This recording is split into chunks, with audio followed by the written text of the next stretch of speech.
everyone, my name is Nick from the Botch Pit, and today we're going to bring you something a little different than what we normally do. Today, we're going to talk about the universal Discord microphone setup that I've created for running games on both our Botch Pit Discord server, as well as our roleplay sister server, the Cryptic Underground. Speaking of which, the Cryptic Underground is about to restart with a new season incredibly soon. If you're looking to join a game, please visit the Botch Pit Discord link in the description. Outside of the Botch Pit, audio plays an incredible role in my life. I have been a student of music for over 20 years now, and of that, 14 years of engineering. I've had the pleasure of working with incredible artists, actors, and companies during that amount of time, and I have been incredibly fortunate to work with such individuals and organizations. Although we are specifically talking about Discord today, this setup can be easily translated to other applications, such as Zoom. Before I begin, I want to also say that all products shown in this video can be purchased from Amazon in the affiliate links in the description. This is a first for this channel, but we opened an Amazon store to offer an all-in-one solution for you all. As an aside, I wrote to Movo as well, and I'm happy to say that we've become affiliates for them too. The mission statement of the Botch Pit is to educate, inspire, and entertain those within the horror tabletop industry and community through imagination, innovation, and unparalleled production experiences. When playing games online, whether it is to record them or just for fun, audio is an imperative immersion element. Here at the Botch Pit, we wanted to offer an all-in-one solution for our Discord members that had an impeccable sound quality, small footprint, and was incredibly easy to use on virtually any device. Just as a forward, for this video, I'm not going to discuss further engineering concepts around interfaces, microphones, or anything else, as it somewhat defeats the purpose of what we're setting out to do with this. Trust me when I say this. This is the best solution I have found to work universally. From a signal flow theory perspective, we always talk about the inputs on a solution first, followed by its outputs into an ever-growing chain to develop a solution. We will first talk about all points of contact in this chain, then do a microphone test at the end of the video.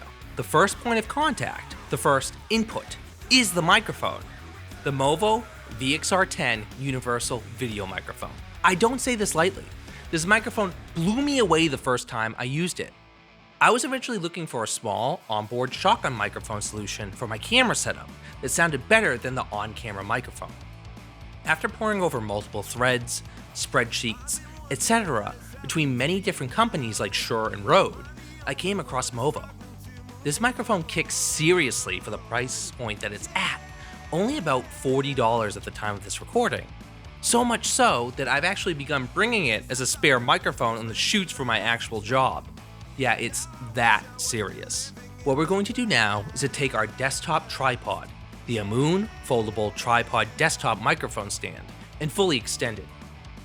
Make sure to flip around the top knob as well, or else anything we put on it is going to get stuck. I found this out the hard way after going to Florida last year. You'll actually see this stand in our video from that time, and when I came home, I actually had to figure out how to undo this 8 separate times. At this point in time, it should be about 6 inches tall. Then we're going to take the CAMVATE thread adapter microphone stand 5/8 inch, 27 female to 1/4 inch 20 male, and screw it onto the tripod. This enables us to use the provided tripod mount that comes with the Movo microphone, sitting it up correctly.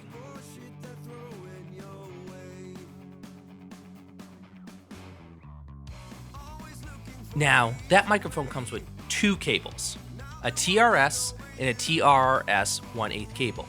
1/8 refers to the inch size diameter of the microphone. Even though these cables look the same, they actually are not at all. Let's compare them side by side. A TRS connection has 3 rings, tip, ring, sleeve. A TRRS connection has 4 connections to it, tip, ring, ring, sleeve.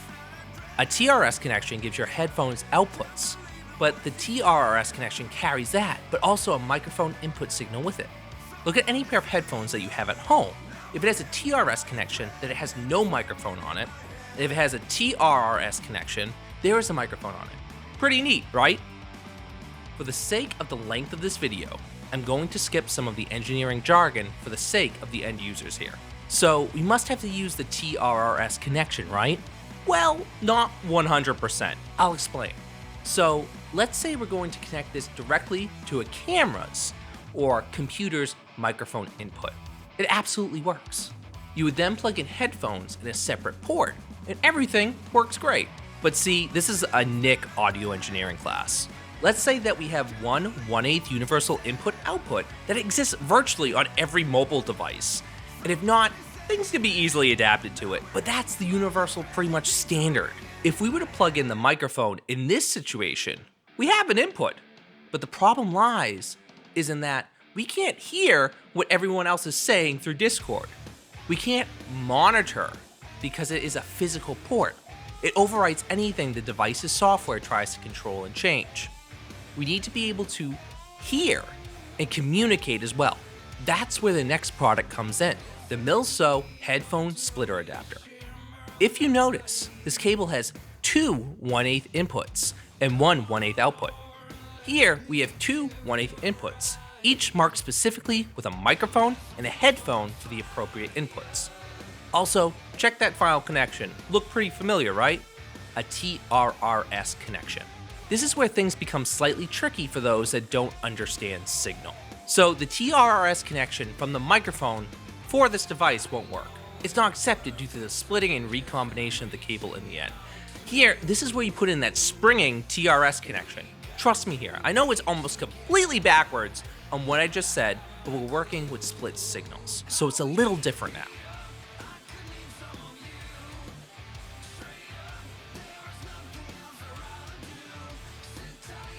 Now, to monitor it, which is to listen back, you need to plug a set of headphones into the other 1/8 connection. However, you can't place a TRRS connection into this, as it requires a TRS connection here. Also note, Bluetooth won't work. Again, it's a software-driven thing. This is all hardware. But Nick, I hear you say, 99% of headphones in the modern day use a TRRS connection. I can't find one with just a TRS connection at all, and if I do, the quality isn't what I want. I would like to use a current set of headphones in my play session. The solution I'm going to provide is twofold. The first is to implement a system to take that TRRS connection and make it a TRS connection. And two, to extend the length of the headphone cords so that you're not always up on the microphone, which makes everyone hear you inhaling and lip smacking. It's gross. So we're just gonna extend it so you have a little bit more distance. The Amazon Basics 3.5mm, which is 1/8, male to female stereo audio extension cable does exactly this. It allows you to input a TRS or TRRS connection into it, yet doesn't transmit the microphone signal at the end. Plugging this into the splitter allows us to monitor correctly. Finally, we take the final source connection and place it into our 1/8 connection, enabling perfect monitoring as well as the best possible microphone input.